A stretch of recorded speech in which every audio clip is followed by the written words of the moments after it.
నా వెంబడి రండి అని సీమోను పేతురుని పిలిచి ఉన్నాడు. నేను మిమ్మల్ని మనుషులను పట్టు జాలర్లుగా చేస్తాను అని. కాబట్టి సీమోను పేతురుని ఆంద్రేని ఇద్దరిని, వారిద్దరూ సహోదరులే, వారిద్దరి జంటను పిలిచారు. వారి యొక్క ఇద్దరు ఐక్యము కలిగి పనిచేయుట కూడా ఇక్కడ మనం చూస్తూ ఉన్నాం. దేవుని యొక్క పనిలో, మన యొక్క గృహాల్లో, మన యొక్క వృత్తిలో కలిసి పనిచేయుట అనేది చాలా ప్రాధాన్యత ఉంది. కాబట్టి కలిసి పని చేస్తూ ఉన్నారు. ఆయన నా వెంబడి రండి, నేను మిమ్మల్ని మనుషులను పట్టు జాలరుగా చేస్తాను.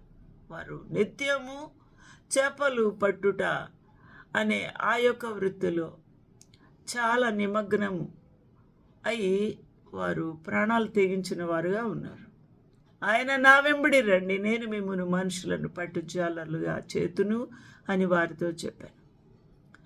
నా ప్రియమైన వాళ్ళారా, ఇక్కడ ఈ పిలుపు కనుక ప్రభువు మీరు చేస్తున్న పనిలో, మీరు ఉద్యోగం చేస్తున్నారా, చదువుకుంటున్నారా, పొలం పని చేస్తున్నారా, లేకపోతే ఇళ్లలో పనులు చేసుకుంటూ ఉన్నారా, మీరు ఏ పనిలో ఉన్నారో ఆ పనిలో మీరు నైపుణ్యత కలిగిన వారుగా ఉంటే, డాక్టర్ వృత్తా లేకపోతే ఏ పని, ఆ పనిలో మీరు ప్రావీణ్యులు అయితే ప్రభు అలా నడిచి వస్తూ మిమ్మల్ని పిలిచినప్పుడు రండి, నేను మిమ్మల్ని మనుషులు పట్టు జాలర్లుగా చేస్తాను, నన్ను వెంబడించండి అనంటే మీ సమాధానం ఏమై ఉంటుంది అని మీ గుండె మీద చేయి వేసుకొని సమాధానం చెప్పండి.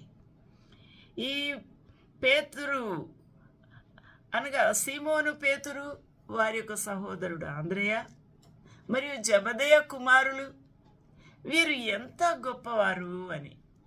వీరు దేవుని యొక్క స్వరమును విన్నారు, ఆ వైపు చూచారు.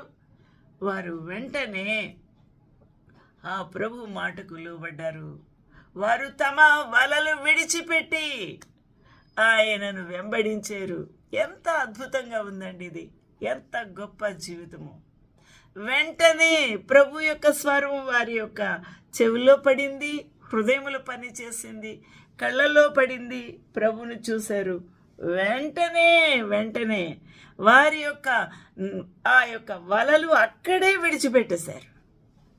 హల్లెలూయా, దేవునికి మహిమ కలుగును గాక.